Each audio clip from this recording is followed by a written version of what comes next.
Chapter 6. Hunted. Author Moore's point of view. Ding! Ding! Two bells rang through the mess hall, signaling the Corps of cadets to leave lunch and head back to barracks for their afternoon classes. At the sound of the bells, the Corps moved en masse toward the cafeteria doors at the end of the building. I stood up from my chair and ordered my platoon to stand fast or remain still, as I reminded them about the room inspection that was going to take place immediately after school. My platoon responded with a coordinated, "Yes, Sergeant!" and began to join the flood, headed toward the door. I was now a platoon sergeant, a cadet master sergeant, and the youngest senior non-commissioned officer in the entire Corps. 3 years ago, I'd been one of the insubordinate kids first entering the gates of Valley Forge. In an ironic turn, I was now one of the ones in charge of them. My mother had noticed the way I had changed since leaving for military school. My back stood straight, and my sentences now ended with sir or ma'am. My military garrison cap was intentionally a size too big, forcing me to keep my head up, walking taller with every step. Our standard motto, no excuses, no exceptions, and our honor code, a cadet will not lie, cheat, or steal, nor tolerate those that do, were not simply words we had to memorize, but words to live by. With the support of people like Cadet Captain Hill and the others in my chain of command and on the faculty, I'd actually started to enjoy military school. They made it clear that they cared if I succeeded, and eventually, so did I. The financial strain Valley Forge brought on my mother was lessened significantly after the first year, when the school gave me academic and later athletic scholarships. On my way back to the barracks, I met up with my friend and plebe brother, Sean. Sean, from a single parent household in central New Jersey, had lost his father when he was young as well. We'd started Valley Forge at the same time and lived down the hall from each other. We were among the few still at the school from our plebe class. We were the survivors, the old men who were on pace to go to the long haul. We stopped in the mailroom. In my box were 3 letters, two branded with the logos of colleges, and one from Justin, my best friend back in the Bronx. I was a starter on the Valley Forge basketball team, the only sophomore on the starting squad that year, and the first sophomore starter in over 5 years. I was making a name on the court, and colleges were taking notice, writing to me fairly frequently. These 2 letters, from Lafayette College and Georgetown, were just the most recent. I spent my summers at prestigious basketball camps like Five Star Basketball and Eastern Invitational, camps where college coaches prowl, looking for fresh prospects. I was almost 6 feet tall at the time, with a quick first step, a passion for defense, and an okay jump shot. But I was cocky as hell.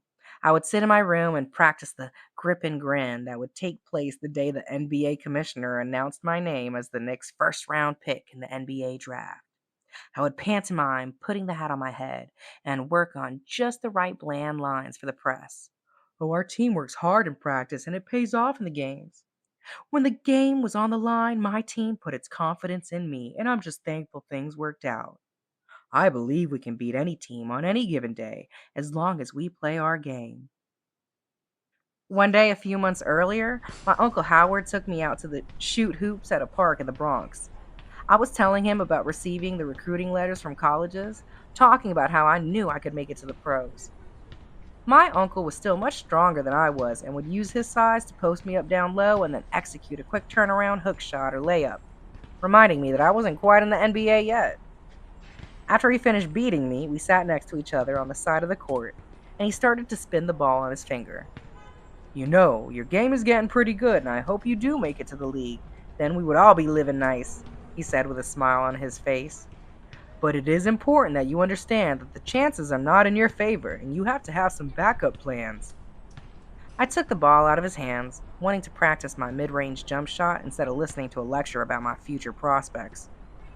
I stood up, dribbled the ball from side to side, but never took my eyes off him, probably more to practice keeping my head up than for any other reason. Think about it, man. It's simple math. Only 60 players are chosen in the NBA draft every year.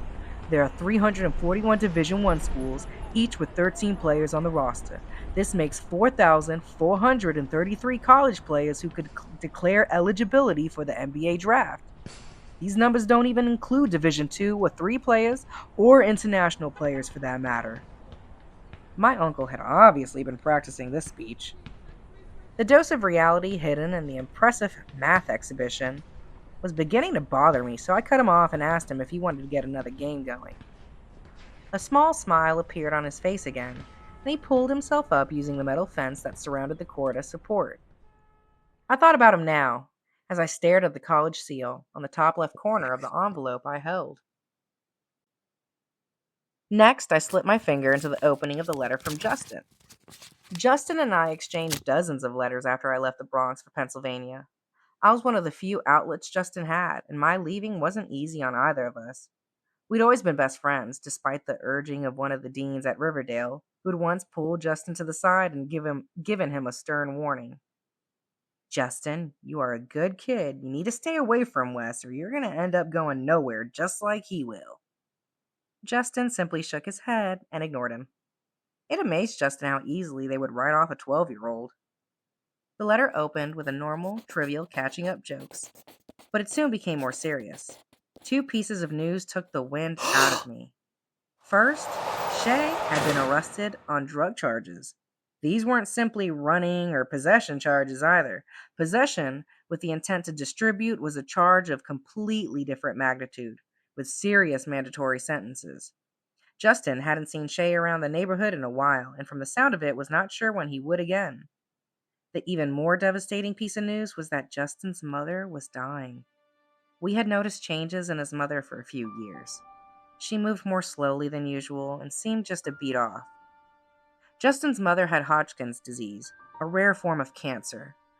The survival rate is around 90% for those who discover it early. Unfortunately, his mother was in the other 10%. With Justin's older sister away in college and his father living in Harlem, Justin's role in the family was changing. Justin was now spending his mornings with her at the hospital, his afternoons at school, and then run into basketball practice and back to the hospital. His grades fell dramatically as the burden began to wear him down. I was halfway through reading the letter when Sean's voice broke my concentration. "You ready, man? I got nothing." I took one final glance at the letter, then carefully folded it back into its envelope and put it in the cargo pocket of my camouflage battle dress uniform. Sean noticed the look on my face and said, "You all right, man? Everything okay?" I told him everything was fine, but a few seconds later I spoke up again. "Hey, Sean, do you ever think about what life would be like if we never came here?" He looked at me quizzically. "I don't know. About the same, I guess." "Yeah, I guess." Even though I'd grown to love military school, I still had mixed feelings about being there, and they were eating at me. I wanted to be home, to talk to Justin after he left the hospital. I didn't know what I'd say, but at least I'd be there. I wanted to be there as my mother and Shawnee moved back to Maryland and Shawnee began high school. I remembered what Baltimore could be like, and I wanted to be there to protect Shawnee and help my mother through the move. I felt like being at military school was keeping me in a bubble, ignorant of what was going on with my people on the outside. There was a comfortable distance between my life now and the levels of confusion that had engulfed me just a few years ago. This uniform had become a force field that kept the craziness of the world outside from getting too close to me, but I wondered if it was just an illusion.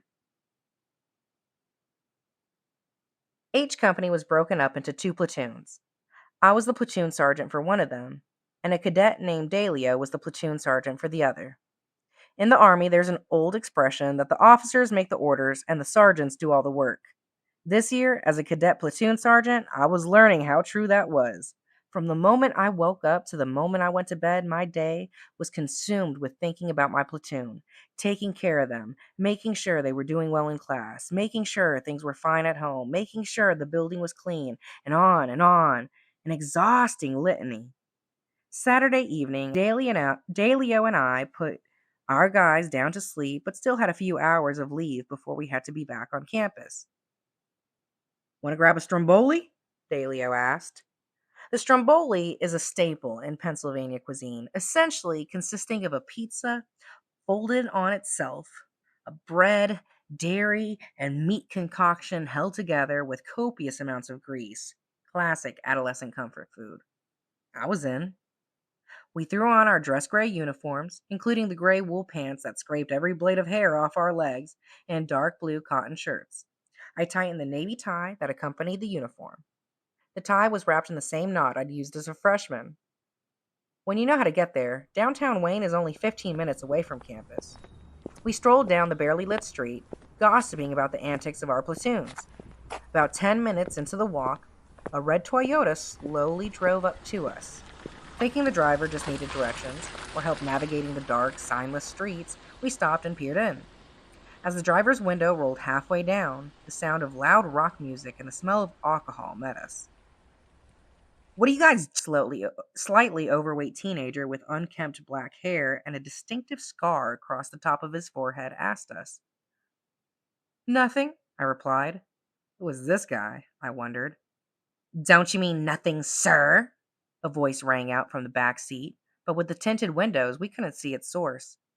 "Nothing, sir," I reflexively corrected myself, even without knowing who made the order. I was so accustomed to the rules and protocol on campus that it took me a second to realize I might be responding to the orders of some random drunk kids from town.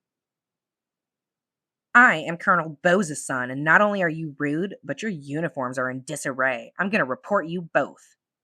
Dalio and I looked at each other, confused about whether this was a legitimate complaint or simply a prank. Dalio realized the pizza shop would be closing soon, so he tried to end the conversation.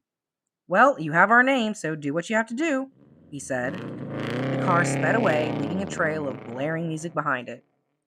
Dalio and I continued walking down the middle of the street, but our conversation now turned to the odd interaction we just had. "What do you think?" Dalio asked me.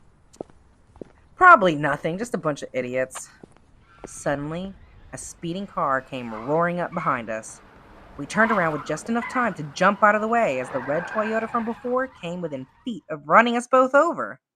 We lay there in complete bewilderment, unsure what to do next. The car slowed to a creep after missing us, like a confused predator who had overrun his prey. Finally, the brake lights appeared. Dalio and I got off the ground, looked at each other, and broke into a sprint, running away from the car now sitting ominously a few yards from us. Just then, another car came down the street. Our drunk attackers were forced to keep moving. Dalio looked at me and said, "What the hell are we supposed to do?" That's when the kid from the Bronx started to elbow the cadet sergeant aside. "We keep going to get our pizza. They're done for the night. If they aren't, we'll see them when they get out of the car," I told him. Dalio was not as convinced, but after kneeling behind a parked car for a few minutes and not hearing or seeing any sign of the red Toyota, he decided that I might be right. Besides, he was still hungry. We picked up our pace as we walked in the shadows of the tree-lined sidewalks, now avoiding the center of the street. I felt like I was doing my speed walk to the subway in the Bronx again. Every car that passed made our hearts stop. This was military school, I thought to myself. We were supposed to be protected from this kind of stuff. We came to an intersection, one of the few lighted paths on our entire journey, only 200 yards away from our final destination. The quiet streets and passing minutes without incident had returned our focus to the oozing Stromboli and not the Toyota. We were crossing the intersection when I heard a voice yelling, "Go home, N-word!" As I turned my head to see where the yell came from, a rock or bottle, something hard, slammed against my mouth. "I just got hit!"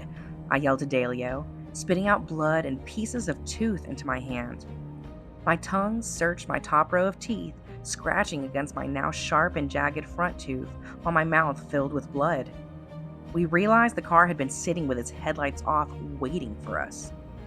After their direct hit, they put on their lights and screeched off. Inside, they were still screaming with laughter. Going to the pizza shop was now off the table. We realized who the target was. I reached into my mouth and wiggled my loose tooth. We moved to a completely dark area behind a collection of bushes to regroup. Dalio, not panicking, said, "Bro, we have to go get back to campus now." My mouth was aching. I was beside myself with anger and still confused and embarrassed. Embarrassed to be called an N-word in front of my comrade and embarrassed by my reaction. Because after being called an N-word and having my tooth broken, I decided to flee back to campus. Should I have stayed there in the middle of the street, waiting for the boys to come back? Somehow gotten them out of their car and tested them blow for blow. Part of me was aghast when I decided that the answer was no. I had only waded into street life in the Bronx. I never got into its deepest, darkest waters, but I'd been around enough street cats to know the code. They hit you with a knife, you find a gun. And I didn't have to be a Black Panther to know that N word was the ultimate fighting word. This was the kind of knowledge we understood, the kind of code that was so deeply fundamental it never had to be fully articulated.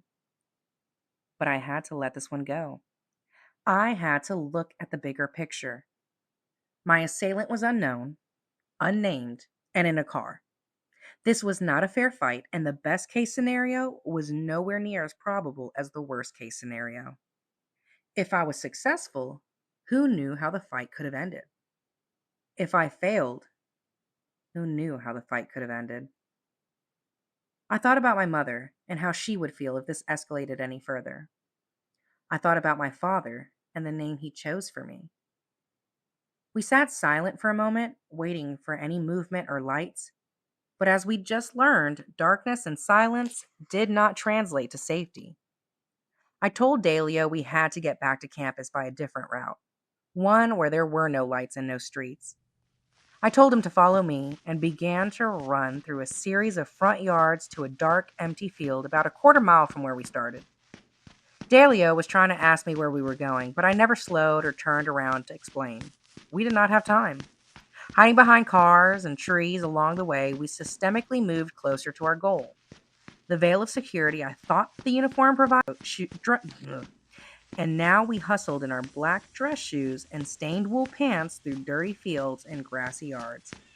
Our hearts pounded under our navy blue shirts. "Where are we?" Dalio asked again when we stopped behind a large rock, staring at the wooded landscape in front of us. "It's the field that leads us back to school," I replied. This was our chance to get on campus without having to meet up with our attackers again. Dalio had never been here, and most cadets never had a reason to. I had, however. It was one of the first memories I had of my school. This was the same area I'd run through trying to find the Wayne train station, trying to escape. "Let's go," I whispered, and we bolted into the woods. Scared and angry, we navigated the darkness, holding onto trees, using the moon as our guide. Minutes later, we saw the light from the cross perched on the chapel's roof, which was only 50 yards away from our barracks. The irony of the situation forced me to smile, featuring my newly cracked tooth. See, years earlier, I had run through these same woods with all of my might, looking for safety, trying to get away from campus. Tonight, I ran through the same woods looking for safety,